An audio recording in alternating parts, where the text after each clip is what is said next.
Ndagusuhuje mwene data, wowe ugifite umwuka w'abazima ngo Imana iguhe umugisha. Mwene so, twongeye guhurira muri iki kiganiro gifite insanganyamatsiko ivuga ngo ubuhenebere bwo mu minsi y'imperuka. Igihe Imana yaremaga umuntu imukuye mu biganza byayo, yamuremye ari umuntu ufite ishusho y'Imana, ufite imbaraga, ufite ubwenge bwuzuye kandi ufite ubumenyi bwagutse, aho tubona kuri uyu murongo wa 26 muri Bibiliya, muri iki gice cya mbere cy'igitabo cy'Itangiriro, aho tubona ko Imana yaremye umuntu mu ishusho yayo, kandi uyu muntu ahabwa ubutware bwo gutwara ibintu byari biriho byose kugira ngo abibere umuyobozi. Niko Bibiliya itubwira rwose, ukwiye kuhumva neza ukahasoma neza. Imana iravuga iti tureme umuntu agira ishusho yacu, ase natwe, batware amafi yo mu nyanja n'inyoni n'ibisiga byo mu kirere n'amatungo n'isi byose n'igikururuka hasi cyose. Urumva ko umuntu yahawe ubutware, kandi ubutware yari ahawe bwari bumukwiriye, kuko umuntu aruta inyamaswa, umuntu aruta ibintu byose biriho. Igihe rero ubuhenebere bwagaragaraga mu mutima w'uyu muntu, tubona yuko uyu muntu hari icyorezo cyamufashe, kandi iki cyorezo gituma atakibasha kongera gutekereza neza, aho irari ryamutwaye bituma ararikira ibirenze ibyo yari yarahawe, kandi ibyo yararikiraga ntabwo byagombaga gutuma abasha kugubwa neza, ahubwo byagombaga gutuma yangirika, kuko yari atandukanye n'ubutware yari yahawe. Kuko tubibona muri iki gitabo nanone turimo gusoma muri iki gice cya 3, aho uyu muntu yifuje kandi yifuza ibyamushize mu kaga, uhereye kuri uyu murongo wa mbere, aho turi gusoma muri iki gitabo cya 3 cy'igitabo cy'Itangiriro, aho tubona yuko uyu mugore witwa Eva yohejwe, kandi abwirwa yuko naramuka akoze ibitandukanye n'ibyo yari yarabwiwe azabasha kugubwa neza. Kuko umurongo wa mbere urabigaragaza neza, inzoka yarushaga uburiganya inyamaswa zo mu ishyamba zose Uwiteka Imana yaremye, ibaza umugore iti ni ukuri koko Imana yaravuze iti ntimuzarye ku giti cyose cyo muri iyi ngobyi? Uwo mugore arayisubiza ati imbuto z'ibiti byo muri iyi ngobyi twemerwa kuzirya, keretse imbuto z'igiti kiri hagati y'ingobyi zo Imana yatubwiye iti ntimuzaziryeho,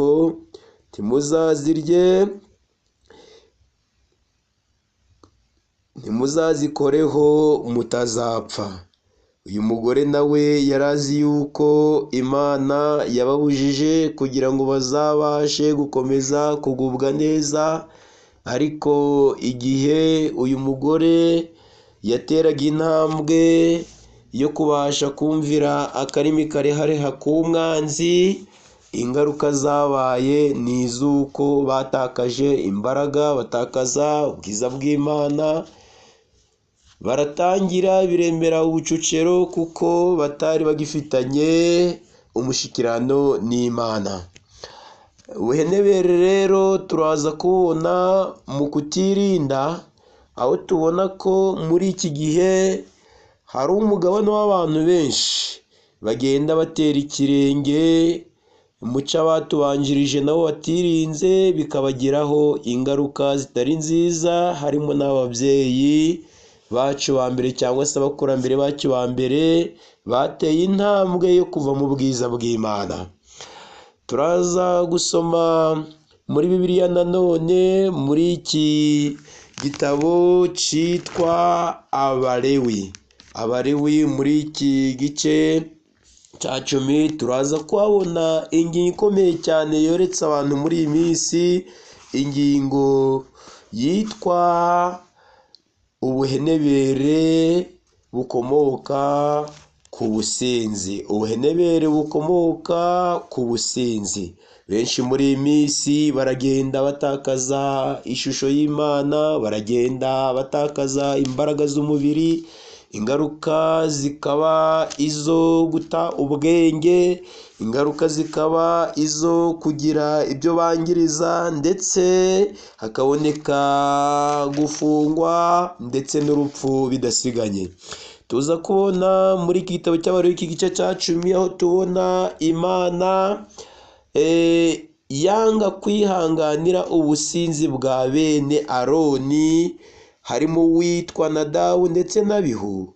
Aba bari abatambyi Uwiteka yari yaratoranije ngo bakore mu buturo bwera kandi bagaragaza Imana, bagire kwirinda, bagire imico mbonera. Ariko aba bahungu ba Aroni umutambyi mukuru, nubwo nabo bari abatambyi, bakora ibyangwa n'amaso y'Uwiteka. Mbese utekereza ko icyatumye Imana yica Nadabu n'Abihu bene Aroni ari ikihe? Umurongo wa mbere muri iki gice cyacu bari kutubwira ngo Nadabu n'Abihu bene Aroni benda icyotero, benda ibyotero byabo, bashiramo umuriro, bashiraho imibavu, kandi bayosereza imbere y'Uwiteka umuriro udakwiriye uwo atabategetse. Imbere y'Uwiteka hava umuriro urabatwika, bapfira imbere y'Uwiteka. Tubonye yuko bacanye umuriro udakwiriye. Mbese uyu muriro bacanye ni uwuhe? Umuriro wagombaga guhora waka igihe cyose, bagombaga guhora ari abarinzi igihe cyose kugira ngo uyu muriro utazima. Ariko muvandimwe weho uteze amatwi uyu mwanya, ndagira ngo nkubwire yuko ikijyanye no gutakaza ubwenge, kijyanye no kuba baragiye kunywa ibisindisha, ubwenge bwabo bwaratakaye, bituma baza bacyana umuriro udakwiriye. Benshi muri iyi minsi barimo gutera intambwe muri intambwe bene Aroni bateye, ariko tubonye yuko Uwiteka atabihanganiye. Nako benshi mu gihe gisa n'iki ngiki bagenda bahura n'ingorane, abenshi bakabimuga, abandi bagakuramo impfu za hato na hato. Nusoma neza muri iki gitabo cy'umwanditsi cyitwa Abakurambere n'Abahanuzi mu gice cya 10 mu gice cya 34 hatwereka icyaha cya Nadabu n'Abihu. Mbese ni ikihe iki cyaha cya Nadabu n'Abihu? Kuri paje 143 ari kutubwira ngo Nadabu n'Abihu ntibaba barakoze icyo cyaha cyabarimbuye iyo ubwenge bwabo butayobya igice no kunywa inzoga uko bishakiye, kubwo kutirinda imibiri yabo.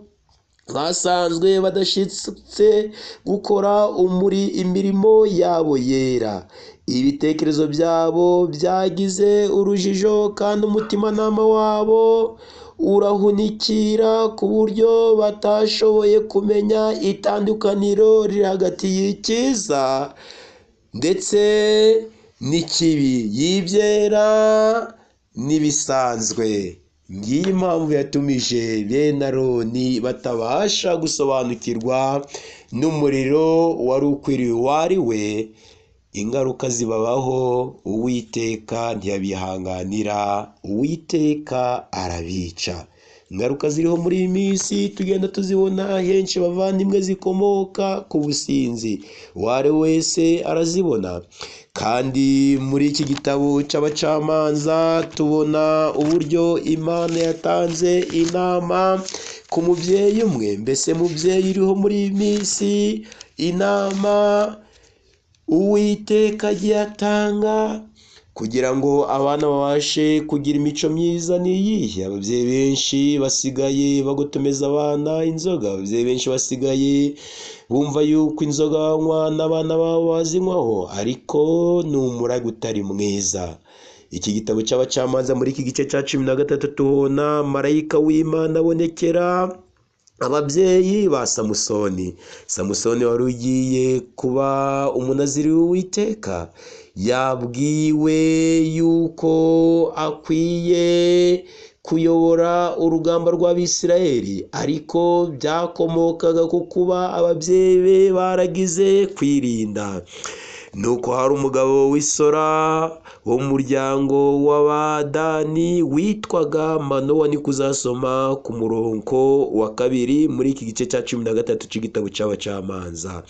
Umugore we yari ingumba utigeze kubyara. Marayika w'Uwiteka yereka uwo mugore aramubwira ati, dore uri ingumba, ntiwigeze kubyara, ariko uzasama inda ubyare umwana w'umuhungu.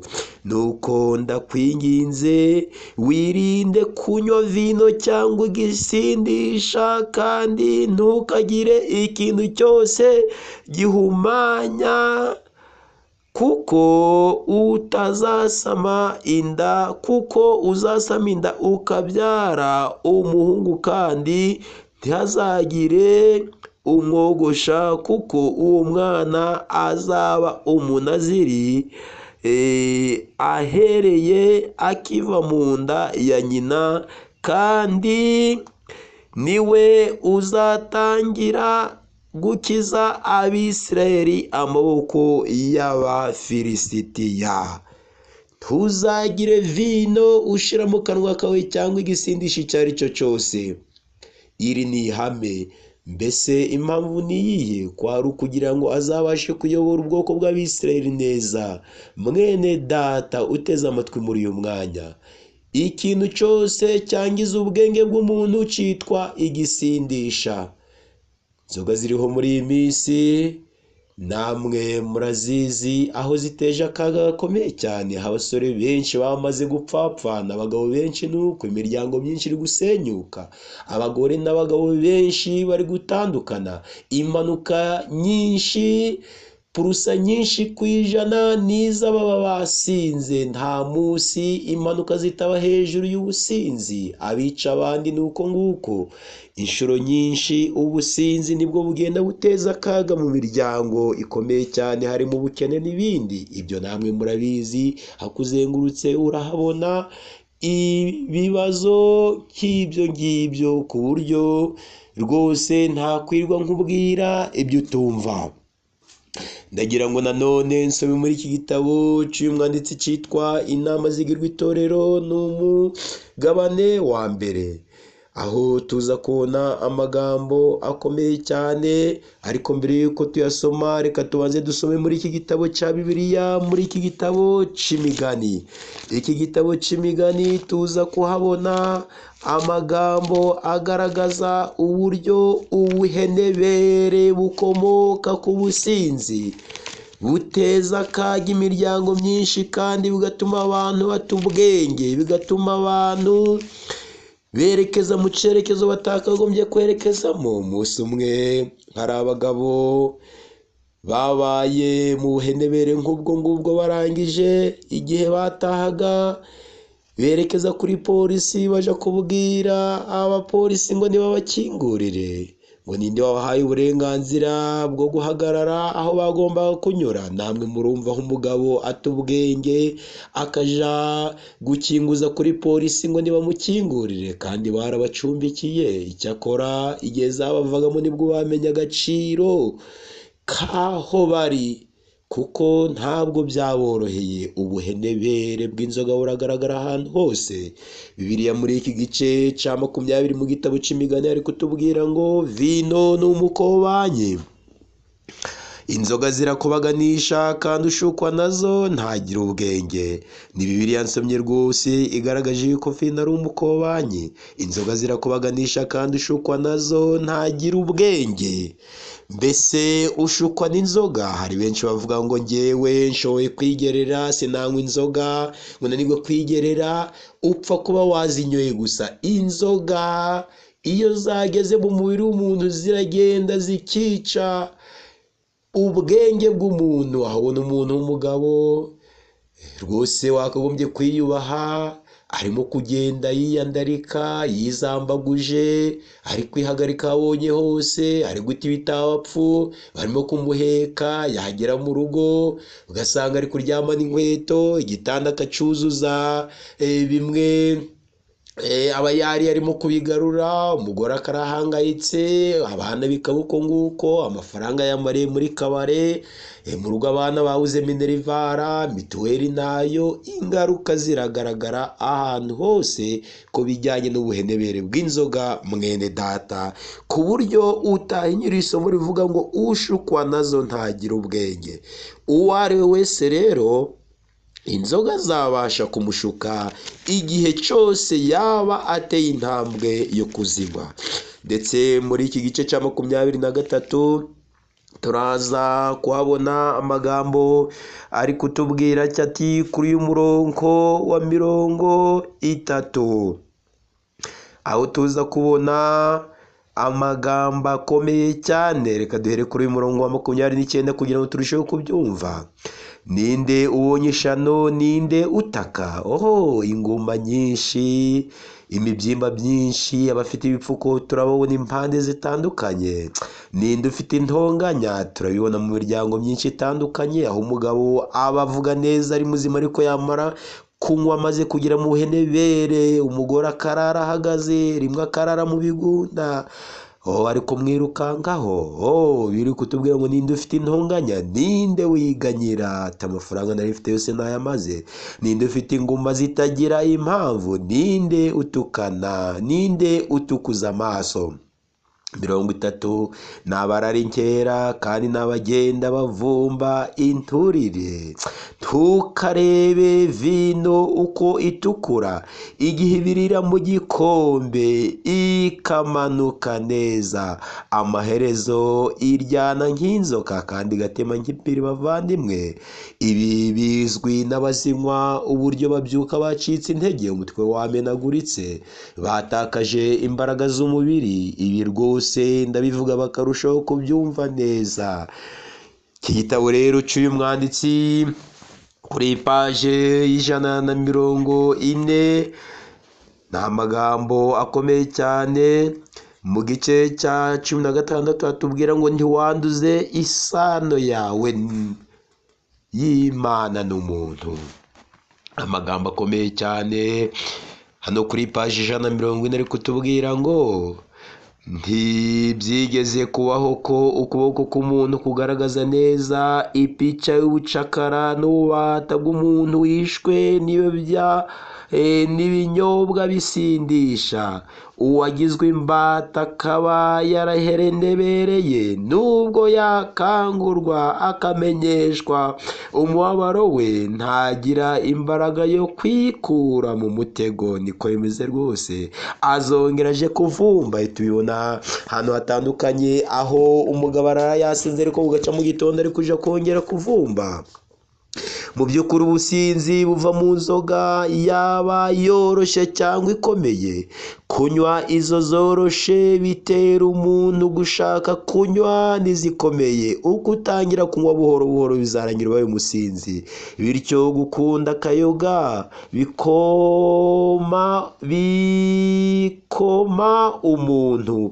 Kunywa mu rugero ni ishuri abantu bigiramo kuzaba abasinzi, nyamara ibitera ubusinzi bikora buhoro cyane ku buryo umuntu yisanga mu nzira nyabagendwa y'ubusinzi ataramenya ingorane afite, ati ngewe ntabwo rwose inzoga zakwigera zimpindura imbata. Kurushaho kuzimenyera niko uzahinduka imbata yayo. Si ngombwa kuja impaka zigamije kwerekana ingaruka mbi umusinzi akomora ku nzoga. Abantu bazahajwe n'inzoga aribo bantu Kristo yapfiriye, kandi n'abamarayika bakaba babogoza amarira ku bwabo bari hose. Ni ibizinga bigaragara hose, ni ikibazo kiri hose muvandimwe. Iyo abantu banyoye inzoga bahangara ibyo batari gutinyuka bataranya. Ibyo turabibona rwose, umugabo akaba yakundanaga n'umugore ko yaba yasomye, akaza ari gukubita imigeri, akaza ari kumena ibiryo. Ibyo biboneka mu miryango itandukanye. Icyo kiyobyabwenge igihe bategekwa n'ibinyobwa by'uburozi, baba bategetswe na Satani. Arabigarurira maze bagafatanya nawe. Jya uzakomeza gukurikirana ibiganiro kuri channel ivuga ngo igihe giheruka, uzumva byinshi bigendanye n'ubuhenebere. Ku zindi ngingo zikurikiyeho, uko niko Satani yosha abantu ngo bagurishe ubugingo kubera inzoga, yigarurira umubiri, ubwenge ndetse n'ubugingo. Umuntu ntabe akikoresha, ahubwo agakoreshwa na Satani. Kandi ubukana bwa Satani bugaragara iyo uwo musinzi arambuye ukuboko gukubita umufasha we yasezeranye gukunda no gukundwa, akaza mu gihe cyose akiriho. Imirimo umusinzi akora nigaragaza ubugizi bwa nabi bwa Satani. Mwene data, mushiki wanje, muri uyu mwanya reka Mwuka w'Imana gushoboze gutera intambwe yo kuva muri ubwo buhenebere, wongere ugire ubuzima bwiza, ugire amagara mazima, ugire isura nziza, maze wongere ugirirwe icyizere, haba mu muryango, imbere y'abana n'umugore, ndetse n'imbere y'abandi n'abo bana nabo, kugira ngo nawe ubeho imibereho myiza. Nibyo ngusabira mu izina rya Yesu, amen.